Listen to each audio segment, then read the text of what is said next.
Hi everyone, welcome to our webinar today. The topic for today's webinar is Resilient Power in Practice, Lessons Learned from the Field. This webinar is a presentation of Clean Energy Group as part of our Resilient Power project. In just a moment, I'll pass it over to our host for today's webinar, Seth Mullendore. Seth is a Vice President and Project Director here at Clean Energy Group. We also have some excellent guest speakers with us on the line. But before I pass it over to them, I'd like to go over a few quick housekeeping notes. First of all, you've got a webinar console that has popped up on your screen. If you'd like to minimize that, you can click on the little orange arrow that you see circled here, and that arrow also works to expand the webinar console if you'd like to see it again. You've got a couple of options to connect to the audio portion of the webinar. You can use your computer mic and speakers, or you can connect using a telephone. To submit questions throughout the webinar, you can do that by typing them into the question box that you see on the webinar console and hitting send. We will be reading through your questions as they come in, and we will answer as many as we can at the end of the webinar.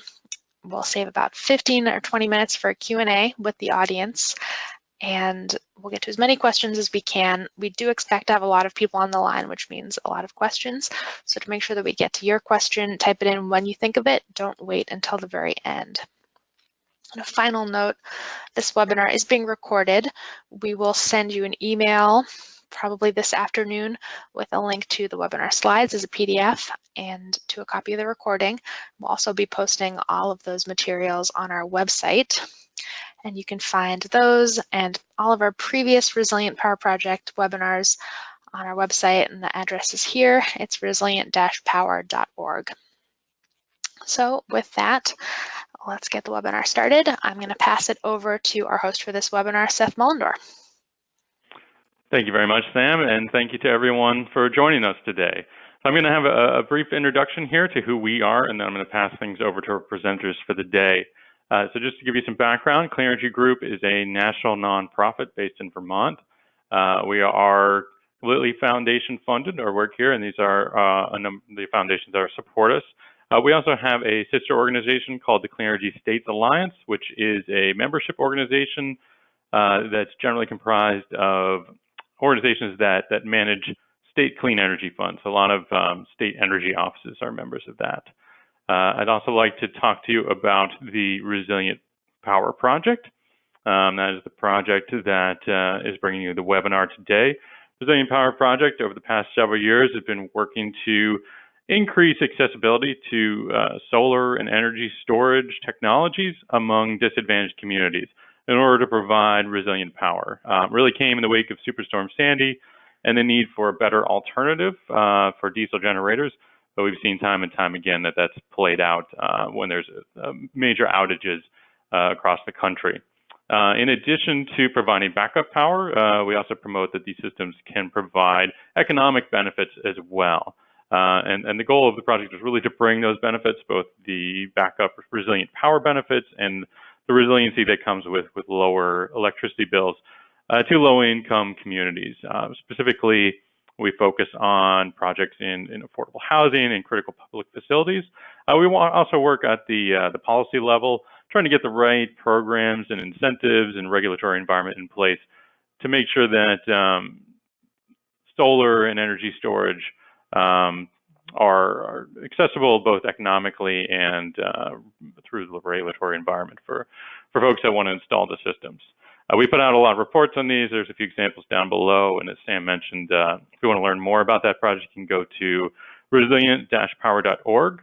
I want to speak a little bit more on the next slide about a few of the projects that we support throughout the beginning of the project, throughout the project period that's been in place. We've supported more than 100 projects across the country, providing both in-house technical assistance and some small grant support to support pre-development costs and getting projects started and off the ground. All the dots represent projects. Some of them represent multiple projects. Just it's a matter of what we're working on across the country. So we're always involved in something. We also have what we call our leadership initiative, just small grants to increase capacity among community organizations around solar and storage. So please reach out to us if you're interested in either of those. Now I'm going to go to introduce our presenters for today. We are very fortunate to have with us two people with a lot of experience in the field. First up is going to be Dr. Travis Simpkins. And Travis is an expert in the design, modeling, and economic optimization of microgrids and resilient power systems.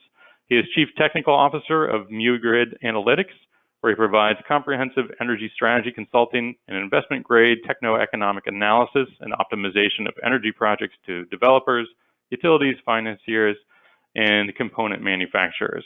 Prior to muGrid, Travis was Senior Engineer at the National Renewable Energy Lab, where he helped the U.S. Department of Defense and other federal agencies improve their energy security and resiliency using high-penetration renewable microgrids.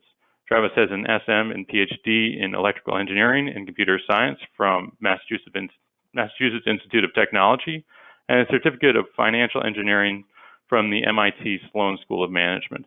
He also has a BS in electrical engineering and applied physics from Case Western Reserve University. And he's a senior member of IEEE and has published numerous papers on renewable energy, battery storage, and lots of other technical things. We also have with us Jeff Oxnam. Jeff is the founder and chief executive officer of American Microgrid Solutions, which is a developer of resilient power, microgrid, and energy solutions that enhance resilience, savings, and sustainability for critical community operations. Jeff brings more than 15 years of utility, microgrid, and infrastructure operations experience in electrical, natural gas, water, wastewater, and telecommunications. In addition to his work with American Microgrid, Jeff chairs the Maryland Clean Energy Center Board of Directors and is a member of the Maryland Energy Innovation Institute Board of Directors. Jeff has a Bachelor's of Arts from Williams College and a Master's of Business Administration from the Johns Hopkins University Carey School of Business. Both Jeff and Travis and their organizations have worked with the Clean Energy Group on a number of projects that we're analyzing right now for resilient power. So they have a lot of experience in this. With that, I'd like to turn things over to Dr. Travis Simpkins to continue the conversation. Thank you, Seth. I certainly appreciate you organizing the webinar today and having both Jeff and I on to talk about this very exciting topic of resilient power. So in our webinar today, we're going to go over what is resilient power, modeling of resilient power solutions, resilient power implementation, 5 lessons from the field that we've seen, and of course, like you said, some Q&A. So first of all, what is resilient power? Like Seth said, both American Microgrid Solutions and us here at muGrid Analytics have been working with Clean Energy Group on analyzing a variety of sites for the potential for resilient power systems. Clean Energy Group defines resilient power as the ability not only to provide critical power to essential facilities and services during a power outage, but also to provide economic benefits throughout the year by reducing power bills and generating revenue through providing services to utilities and grid operators. So we like to think about resilient power systems under that definition as sort of fitting in the middle of a spectrum. So over on one side of that spectrum, you can think of what we term as economic systems. Economic solar plus storage systems, or really any energy system that is installed for economics that is justified for its cost savings and certainly for its environmental benefits. And then over at the other end of the spectrum is systems that would have been installed for backup power systems. And so these are only used during times of grid outages. And so this idea of resilient power, which is a really good definition here, is sitting in the middle of that, where you have access to power when the grid goes down, and you can make money or save money when the grid is up. So that all sounds, pretty simple, right? But it turns out that it's not necessarily. And the first issue with that is that, what does it actually mean to be resilient? What does resilience mean to you? And so what we've learned is that this tends to vary quite a bit by the client. And it's important to start to think about what do you want in terms of resilience? We like to describe it as being a two-axis chart, like what we've got here, where there's desired load on one axis and availability on the other. And so when you're talking about a desired load that you might like to be resilient, some people think, well, I would just like to be able to charge my smartphone. I'd like to be able to do that during an outage, be able to show up to perhaps a resilience hub and have some power that I can, be able to communicate with friends and family. That's kind of one end of the extreme. The other end in terms of desired load is you might want to operate your entire facility the same as though, you were operating in normal operation. This might be the case if you were a hospital or a police station or a data center, is you really don't want to have to shut anything down. And of course, there's the whole spectrum in the middle that, may have critical loads, some more critical than others, and you can decide to shut down parts of those. And so that's really the question on the load side is what do you want to be able to do with your resilience? On the vertical axis, we have availability. And so the issue here is how long do you need to be able to plan for that backup power? And so on one end, you might say, well, this outage might last for an hour, a couple of hours. And if I can do whatever I define with my load, I want to be able to do it for that period of time. Other times you might say, well, I want to plan for a protracted outage that exists for days or weeks or months. And believe it or not, we've even seen a couple of projects lately where the client wanted to plan for years of being able to operate independently for very long duration. And so really it's the combination of load and availability that defines, what we're doing, what we're thinking about in terms of resilient power. And like it or not, as you can see here, the definition of resilient power and resilience is really subjective. It means different things to different people. Charging your cell phone for a short period of time is significantly different than running an entire building at 100% load for a year. Not only is resilient power systems somewhat that people have different definitions, but they're also stochastic in nature. And so energy projects, when we start thinking about resilience, we want to start thinking about having a probabilistic mindset. And so rather than having someone say that I can maintain a system, I'm going to have backup power when the grid goes down, we want to start thinking about it probabilistically. That we have some probability that we're going to be able to do whatever we defined previously for the duration of that outage. And of course, the things that we want to think about there are how our critical load might change based on the season or the time of day that the outage occurs. That's naturally going to be different if the outage happens at 8 a.m. in July versus 3 a.m. in December. And so thinking about these factors that impact our resilience power systems, is important. And it's important that we start to adopt a stochastic mindset and bring stochastic modeling and simulation as we start to assess this. And so that leads us into how do we model resilient power solutions? And what we're seeing in the field is being able to help clients walk through this process and be able to put numbers in front of them so that they can start to understand what they might get from these systems. So as we start to drill into that stochastic thinking a little bit, we come to thinking about those statements of, well, I have backup power and it's going to be able to operate for 72 hours if a grid goes down. And of course, that statement is, it's a little bit nebulous. There's really, there's a couple of issues there. Is that first of all, we should accept, kind of right now that no backup power system is 100% reliable. We've all seen the statistics that come out after major outages of generators that don't start, fuel lines freeze, natural gas pipelines get damaged, and all of that contributes to that even if we have something that we consider to be firm generation, is that it's certainly less than 100% reliable. And then on the other side of that is that duration again. And so saying that we have 72 hours, we probably do have 72 hours at some point throughout the year. If an outage starts, for example, in September, but what is the average of that over time? And so if we can start to bring numbers to that and help our clients see that they should think about it in terms of a probability and a confidence level, that is a more realistic way to talk about systems out there.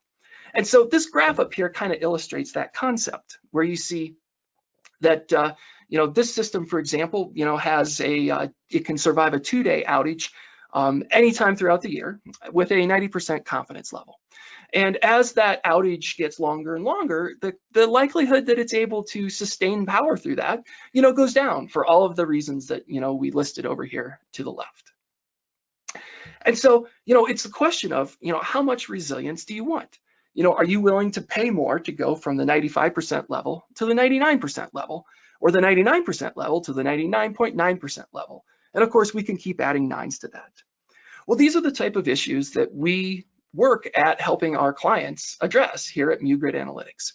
We like to think of energy systems and resilience in different ways and be able to bring quantitative modeling to this to be able to help our clients address what they're really looking for in resilience so that they can design a solution that provides that and provides the favorable economics throughout its life.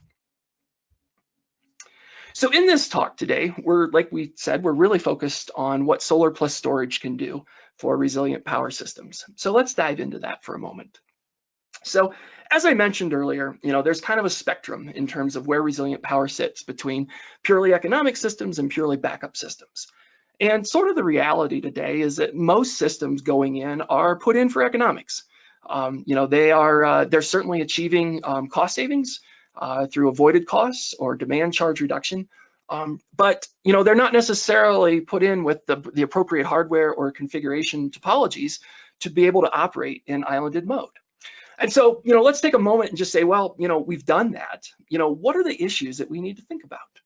Well, if we had a battery that was put in for peak shaving, which probably most of the behind the meter installations are today, there's a desire, of course, to use the entire capacity of that battery for peak shaving.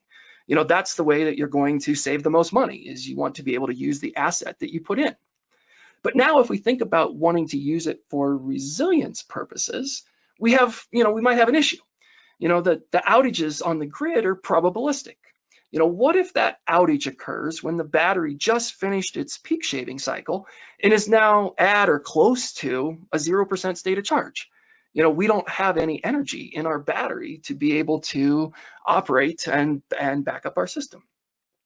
Well, the solutions that we see in the field and that we're talking about with our clients kind of fall into two categories here. So first, is the predictive side. We could ensure that our battery is charged before the potential outage hits. That would be one solution.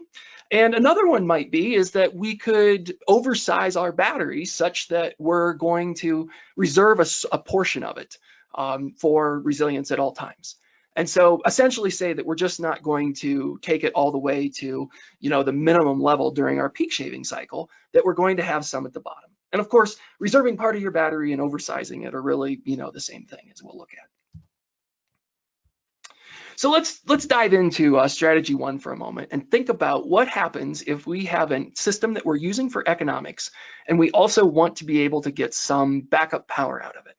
And so what we said here is that we're going to be smart about this, and we're going to use predictive analytics to expect when the outage is happening and get in a good position with our system.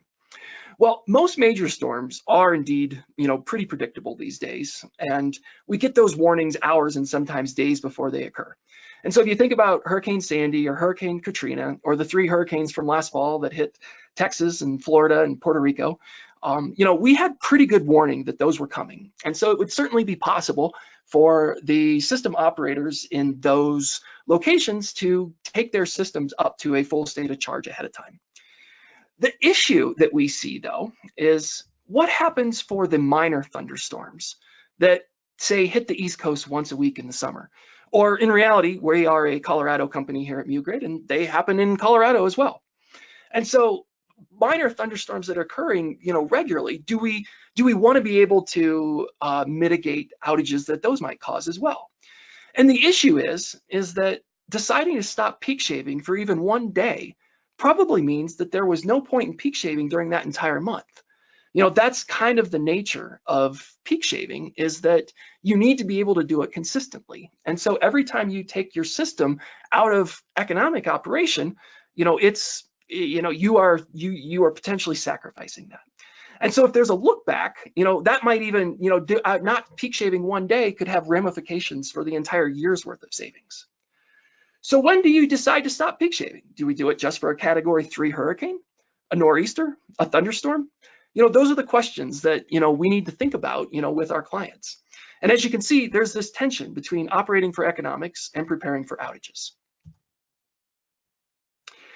So if we look at the other example here, it was, you know, the other strategy that we could take for this is we could build a bigger battery. You know, that seems, you know, pretty straightforward, is that we could just put in a bigger battery and reserve a portion of it that we just say we're not going to use for peak shaving. And so it's available for resilience purposes. Well, the issue with this is that there's an optimal amount of storage that maximizes the MPV or IRR for a given site based on its load profile, the nature of its, and the nature of its prevailing rate tariff. And so I'm going to kind of ask you to take my word for this at the moment, is that adding more storage beyond what was economically optimal is going to reduce your economic returns. And so we do this every day for clients, and I can certainly talk for an hour about it. But, you know, for the moment, just, you know, if we can accept that, you know, there was an optimal amount of storage for a given site, and now we're saying that we want to push beyond that. And so logically, that means that we're going to get a lower, you know, somewhat lower economic return. But, you know, maybe that's worth it. You know, maybe that, you know, is a good thing, that resilience, that added resilience that we could get from pushing beyond what is an economic optimum, you know, is beneficial in terms of the resiliency that it would buy for our facility. And I'm going to argue that additional battery storage is actually some of the cheapest resiliency that you can buy. And the reason for that is that your fixed costs for a solar plus storage project were already included. Once you've decided to do the project, you know, your permitting, your interconnection is kind of already in place. You know, you're still going to use the same sized bidirectional inverter, so the costs of it are going to stay the same. And in some ways, the biggest incremental cost is your battery modules, to go from, say, 100 kilowatt hour system to 200 kilowatt hours. And so this is really nicely illustrated over here on the right with a graphic from a report that came out recently from the National Renewable Energy Lab that shows where the cost components are of a solar plus storage system. And so you can see that what we're really talking about here is the yellow box down there, which is the lithium ion battery. And so what if we were to double the size of that box, and hopefully everything else, you know, really stays about the same, or maybe just gets a little bit bigger, but it doesn't grow proportionally. And so therefore, you know, this added resilience that we get, which is, you know, in some ways might be, you know, double, going from 100 kilowatt hours to 200 kilowatt hours, you know, might be easier to justify once we've already decided to do this economic battery. Of being able to make it actually a resilient system, you know, could have, you know, some significant benefits to us.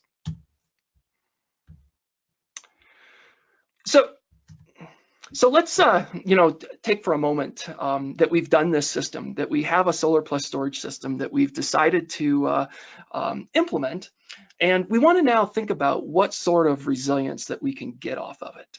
And so this is the kind of innovative modeling that we've developed here at muGrid Analytics to help our clients, you know, really understand what they can expect from a solar plus storage system.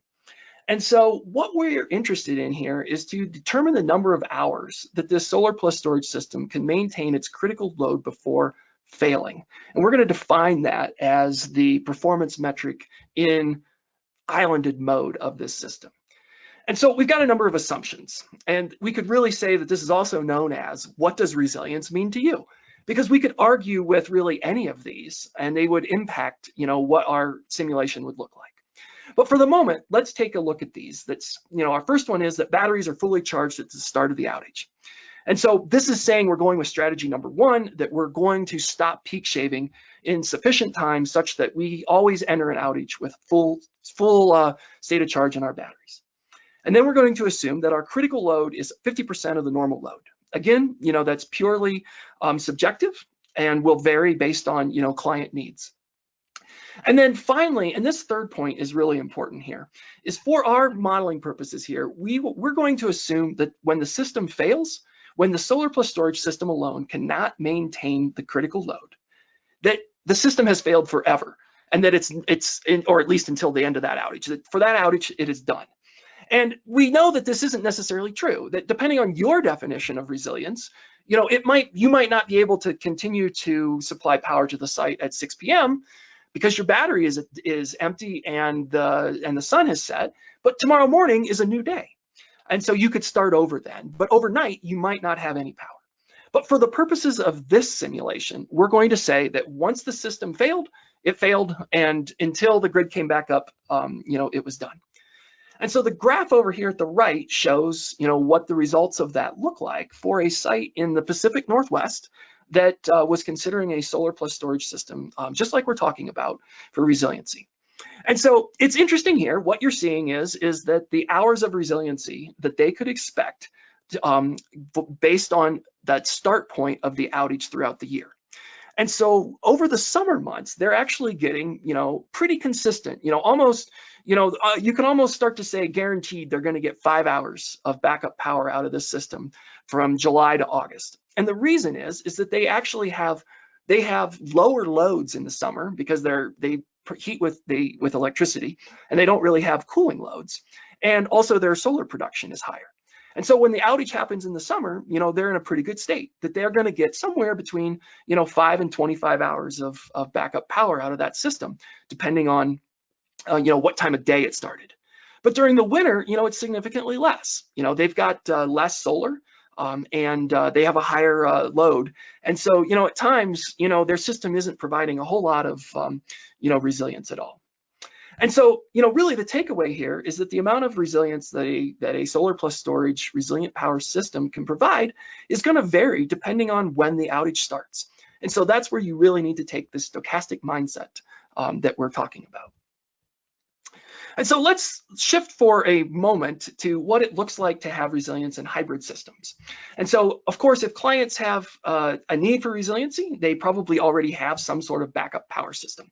They may have some conventional generator there. And so how does solar plus storage integrate, and what does it do in those types of applications? Well, those are often the cases, like we mentioned, that has this, quote, 72 hours of backup power. But that's of course it's stochastic, that it may be more or it may be less of that. And so adding solar plus storage to that generation can extend the survivability.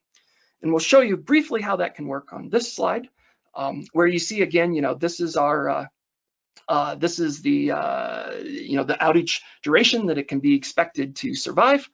This is just for a generator. It's the same slide we saw earlier. So there's 100% probability or close to it that it can survive an outage of 1 day, and say 60% that it can survive for 3 days. And so were we to add a solar plus storage system to it as well, that of course can operate for economics, it can push that graph out to the right. And so there you can see that your 100% likelihood of surviving a 1-day outage now applies to a 3-day outage. And this is really the type of innovative modeling that we think is needed in this space to be able to understand, how solar plus storage is going to integrate with other technologies to provide a comprehensive resilient power solution to the site. And so I hope that has given you a little bit of insight into how we model and think about these systems. And with that, I'm going to hand it over to my colleague, Jeff, to talk about resilient power implementation. All right. Thank you, Travis. I appreciate the handoff, and it's at American Microgrid. It's been our great pleasure to be working with Travis and the really talented team at muGrid, as well as with Seth and the great team at Clean Energy Group, as we continue to support the development and deployment of resilient power solutions across a broad range of important, what we think of as critical community operations. That can be as big as major healthcare, municipal government, utilities, and as small as community neighborhood centers and facilities. What I really wanted to do today was to talk a little bit about some of our experiences in these projects from the field, really an informal survey of some of the questions, issues, challenges, and opportunities that may not always be anticipated in getting these projects in and on the ground. First, we want to think about the components that go into a resilient power project. There are certain basic components. Generation, that generation may include, certainly include solar, may include firm generation, as Travis had mentioned, storage, meters, and other pieces. But before we delve into that, we need to remember that resilient power is really first and foremost about people. It's about people, communities, and the decisions that those people and communities must make together. Second of all, resilient power is really a process as much as a product. And so it's working with these great partners in these communities to identify the issues and decisions along the way that need to be made in an effective manner to reach the decisions they need to have the level of resilience that they deem as required for their operation. That varies from facility to facility, community to community, but the conversation is always a rich and robust one. Looking at the components themselves, I'll just call out a few of the key ones that can raise interesting issues that aren't always anticipated. As Travis just described, there is a very methodical approach when you have a tool as powerful as the one that muGrid has to be able to evaluate the optimal generation solutions and combination generation, storage, and resilient power solution. But there are qualitative decisions that go into that as well. And as Travis indicated, one of those is deciding really what resilience means, how the facility lives in resilience. And that has a direct bearing then on the number of hours and the duration and the critical load. That conversation can get to be an interesting one. It can be the balance between renewables and the existing life safety on-site firm generation that's there. It can get down to, in a residential facility, who gets backed up and can shelter in place, or who has to move down to a common area. All of these qualitative conversations are critical to have up front. Solar PV. One of the most overlooked areas we're seeing in a lot of projects as they go on the ground is the discussion about constructability up front. Desktop analyses are great. Google Earth lets us put eyes on all sorts of things, and so many of the great modeling tools can get down pretty specific. But what they don't tell you is going to be the roof structure. What's behind the roof when you drill through it, if you have to drill through it.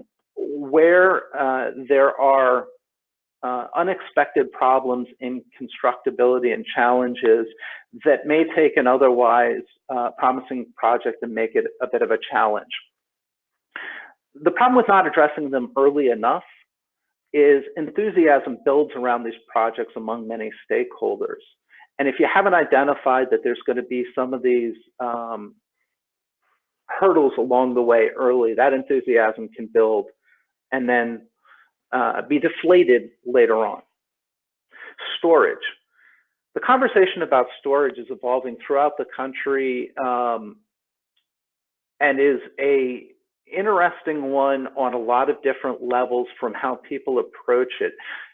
The beginning, what we see in a lot of projects is that the stakeholders typically begin it with a resilience mindset, saying, okay, well, this batteries will allow me to have power when it's not available. Yes, that is a factor, but that is maybe not the best factor in your facility. It then gets to, oh, well, I'll be able to time shift solar. Yes, true. But we need to look at the entire stack of values. As the innovative regulatory work is in states like New York, California, and Massachusetts, the when and the where of it matters an awful lot.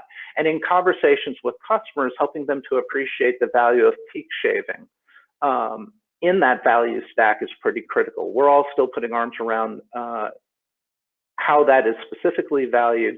Customers will have that in mind. Meters are an important component of any project. And what we find is it's one of the most overlooked issues. The location and the number of meters end up being a critical factor.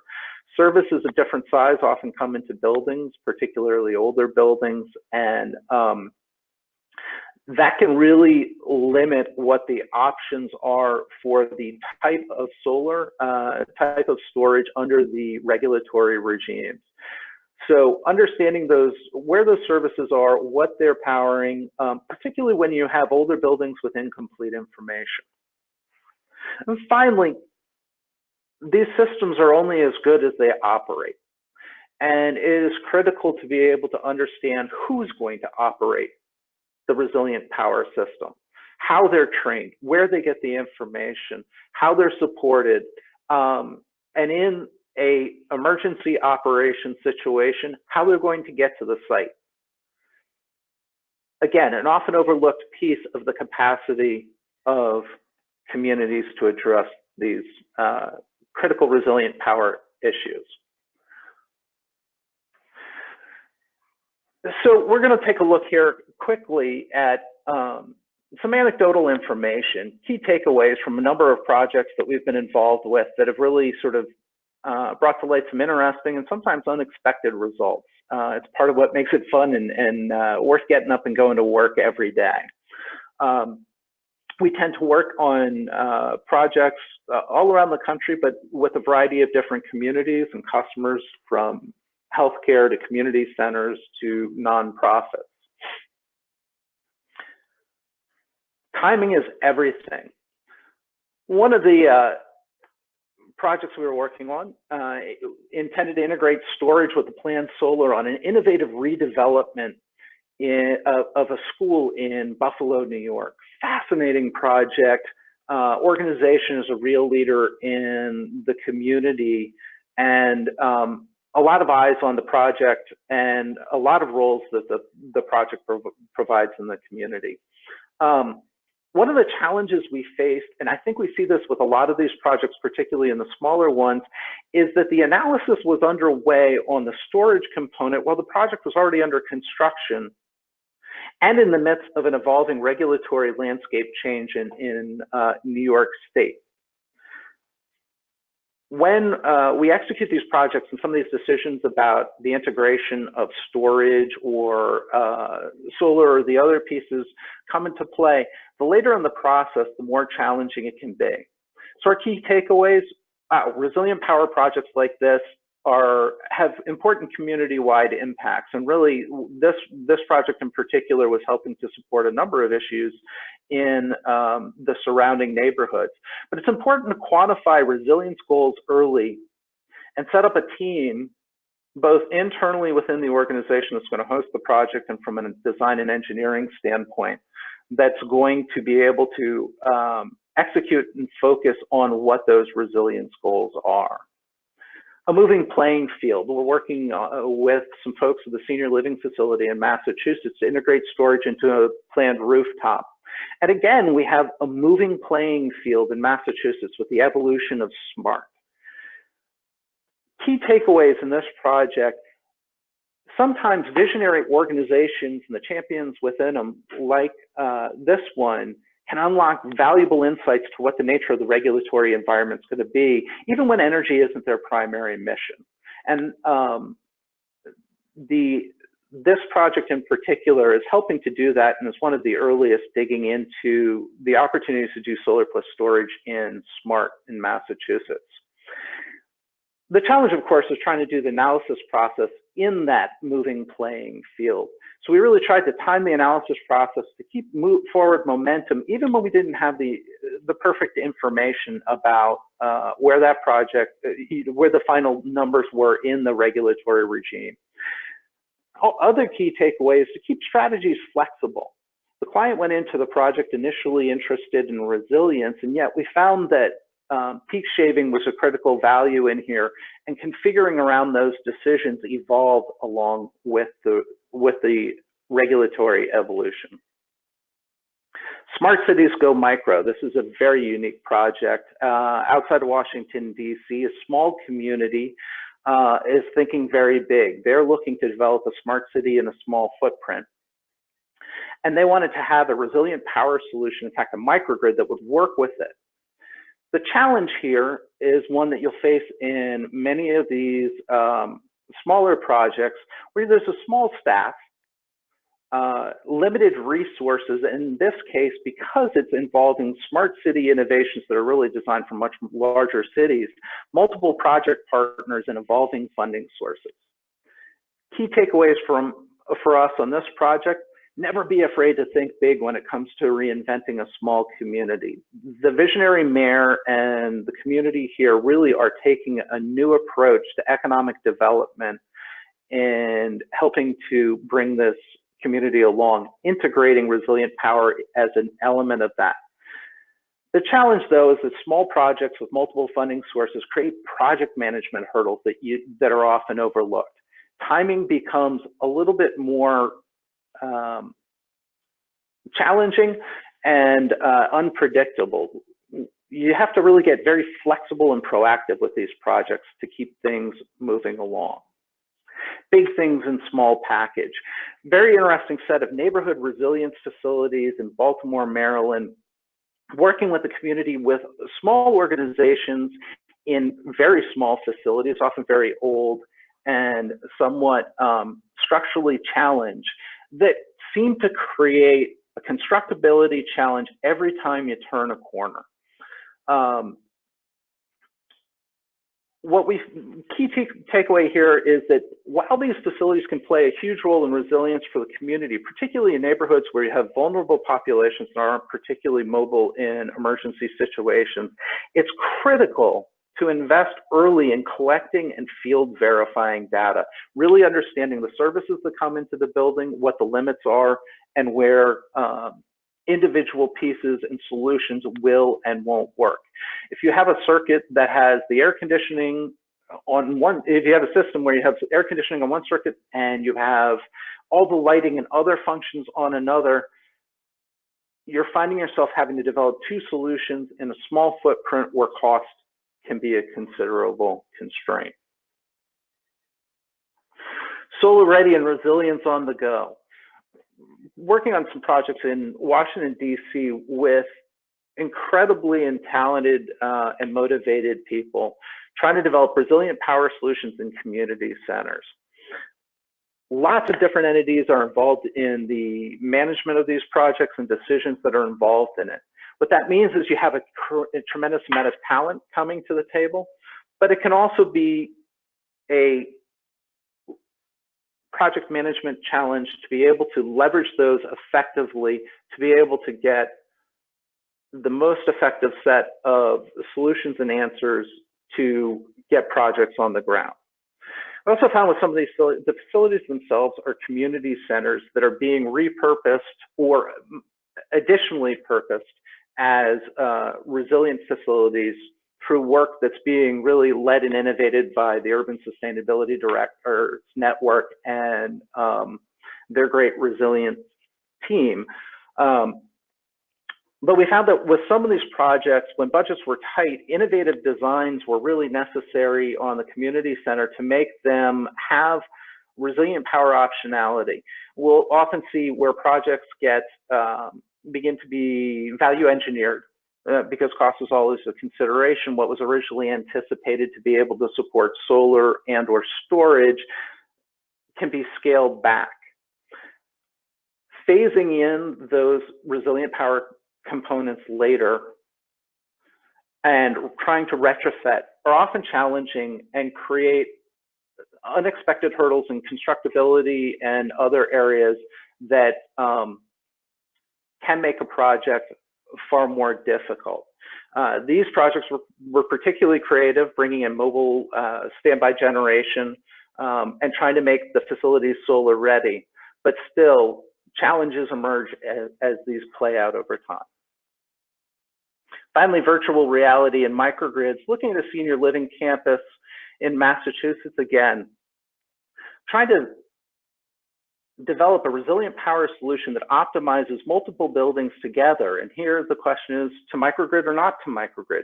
Can these be done in such a way where we can leverage all the resources together for an optimal solution for the residents of this multi-building campus? The challenge here ends up being one as much on paper as anywhere else, where ownership structures for the building, different meters, separate services create burdens that may make designing a physical microgrid a challenge, but present the opportunity to create a functional microgrid by optimizing the resources in these facilities in synchronicity with one another, even if they can't be physically connected.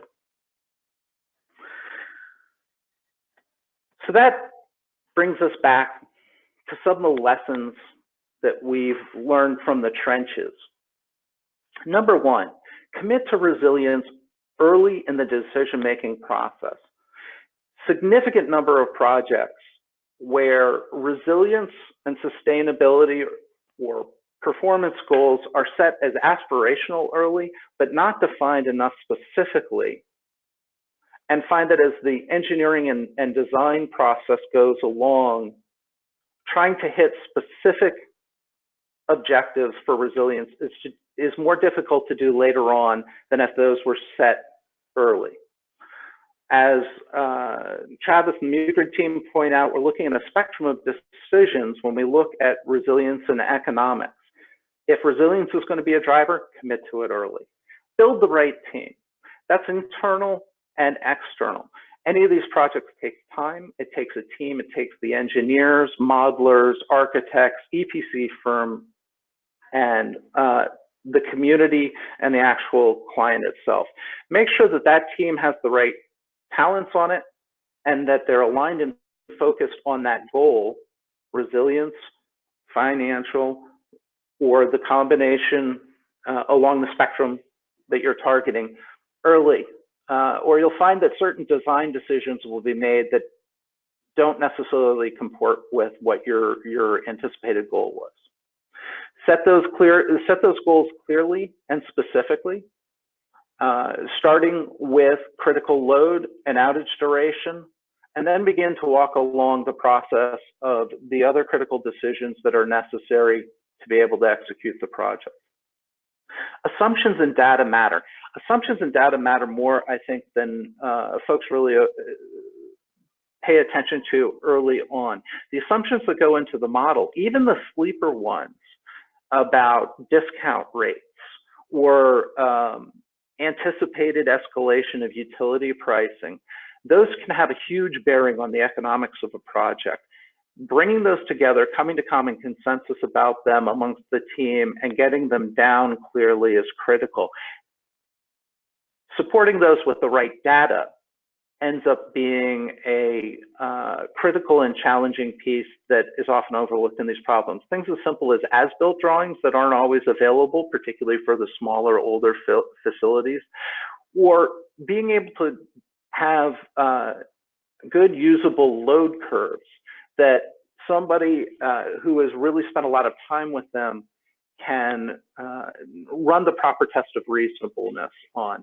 Models are great. Really good modelers are brilliant. Finally, operations improve economics.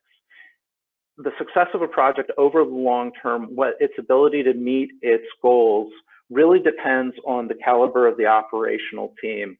Having them in place, having them trained, and having them fully committed to the right set of goals and performance perspectives. Again, resilient power is first and foremost and always about people. So thank you for your time today. And with that, I will turn the microphone back to questions and answers. Great. Thank you, Jeff and Travis. That was excellent presentations. So we do have some questions that have come in. I want to let everyone know again that we will have the recording available and slides that you can download later on, maybe today even, and we will send around a notification when that is available. So we've actually had a couple of people that have asked on the benefits of, say, a large centralized system versus multiple smaller systems, as far as cost, reliability, even to the point of cybersecurity. I'm guessing the answer might be it depends, but I'd be curious to hear your thoughts on and reactions to big, large centralized system versus distributed smaller systems. And this is really on renewable-focused, renewable-based microgrids.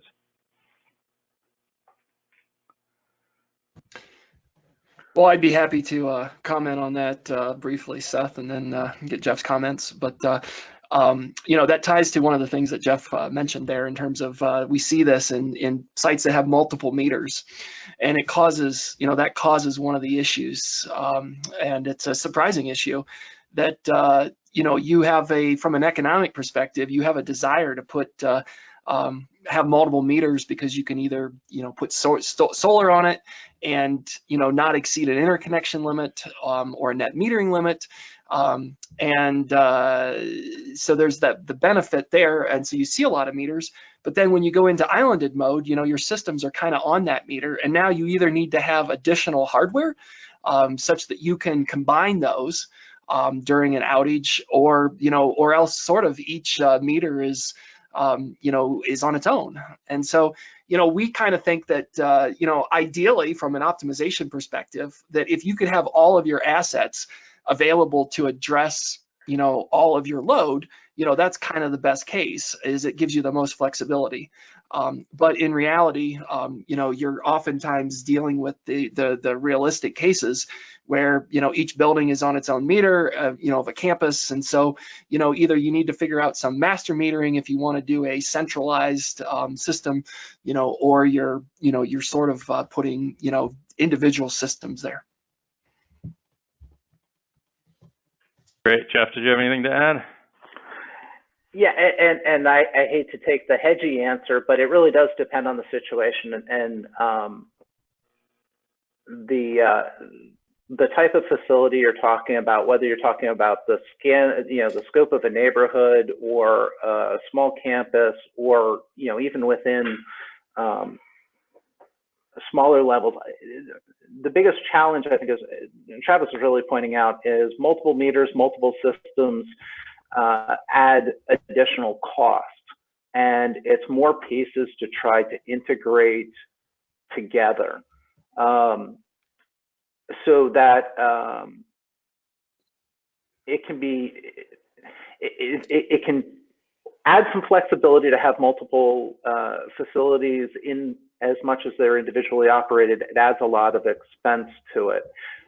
I think the work that we're seeing that's sort of in correlation to resilient power, but through virtual power plants and other integrated systems,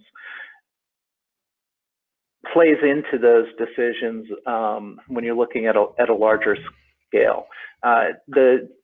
In general, the more centralized, the simpler, but it also is single point of failure. So really hard to tell. You have to dive into some of these projects, but it's a question that a lot of people are asking, and I think we'll see more of as time goes on. Great, thanks, guys. So I have a question directly out of Texas about a person that's looking to develop some resilience hubs there. Basically, the question is about air conditioning. It's very energy intensive, but this is Texas, so it's hot. Travis, you had mentioned how time of year can really impact the critical loads, and the question here is, can it be configured? Can the microgrid or system be configured, a resilient power system, so that critical loads can be changed according to the season? I think this may be focused on, can you change what loads that you're targeting with your system as the season changes?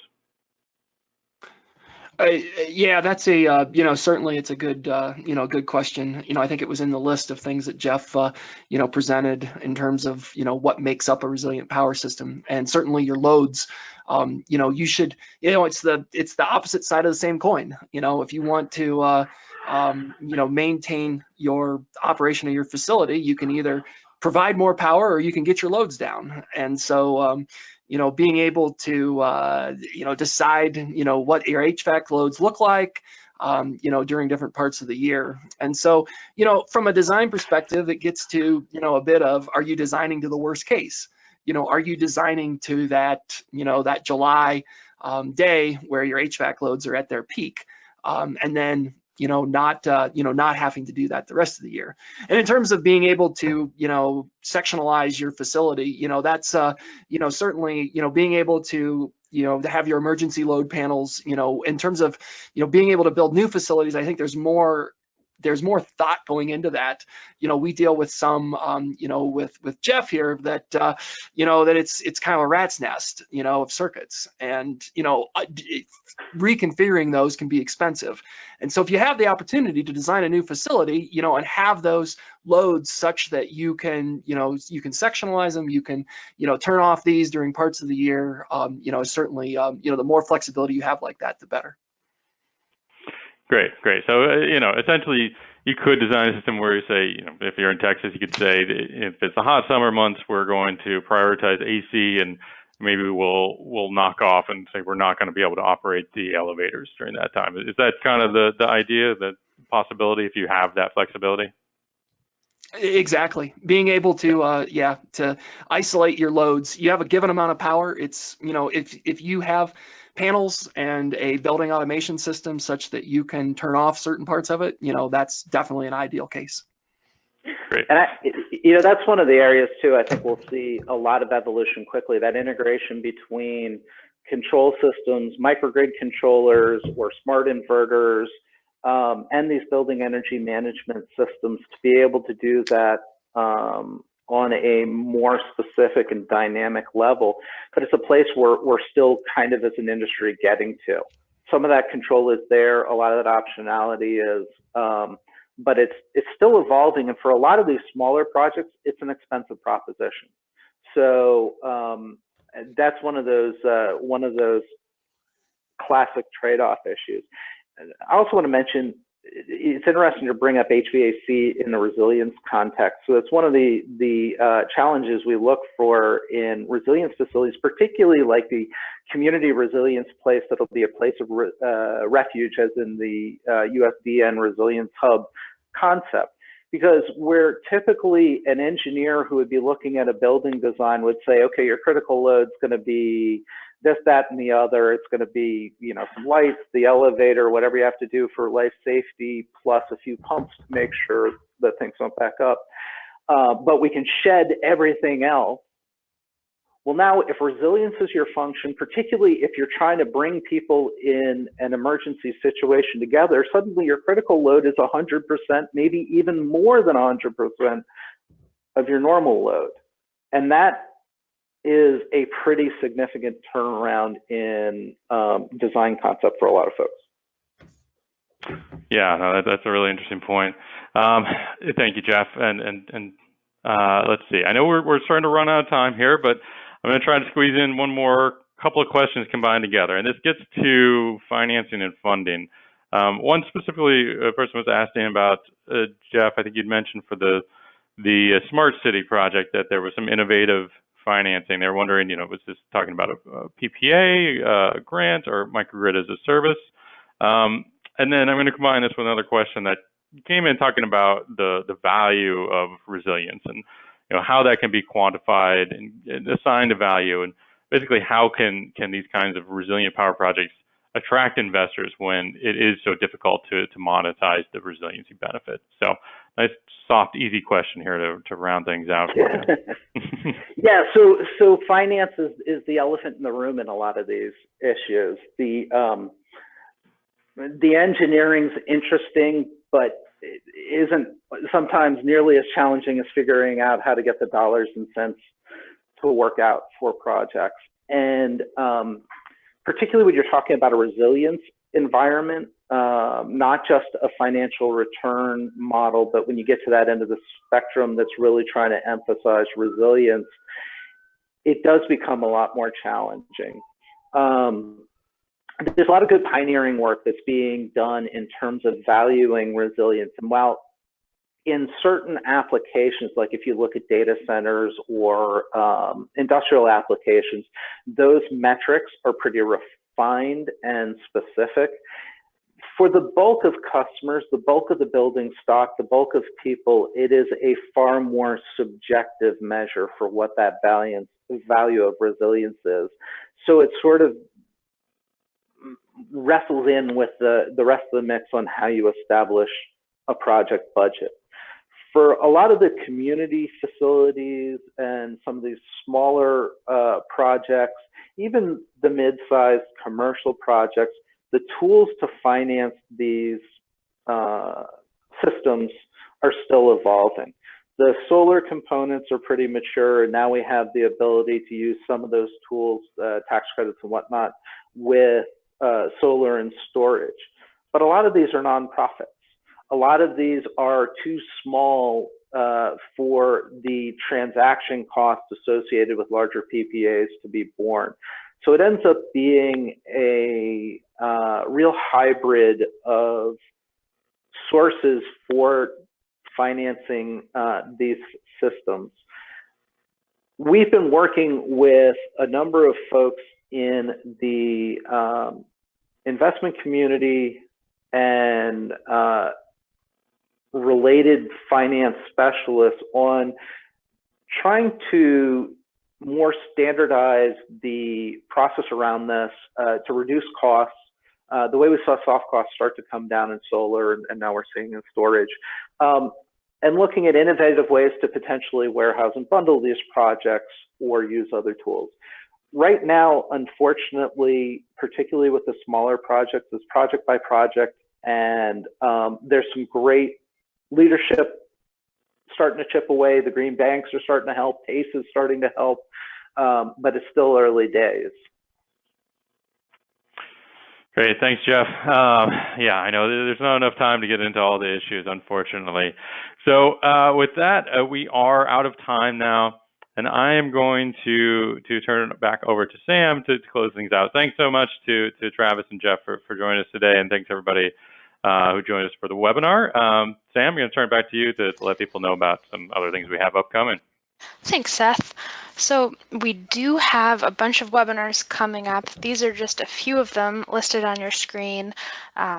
Just the ones related to energy storage and resilient power that we have listed here. Those are coming up in July and August, but we have a lot of others on a bunch of other clean energy topics. So we hope you'll attend some of these. You can find info and register for all of these free webinars at cleanegroup.org/webinars. So we hope you'll check those out. And that's it for us today, everybody. Thank you for attending, and we hope to see you at some of the next ones. Bye.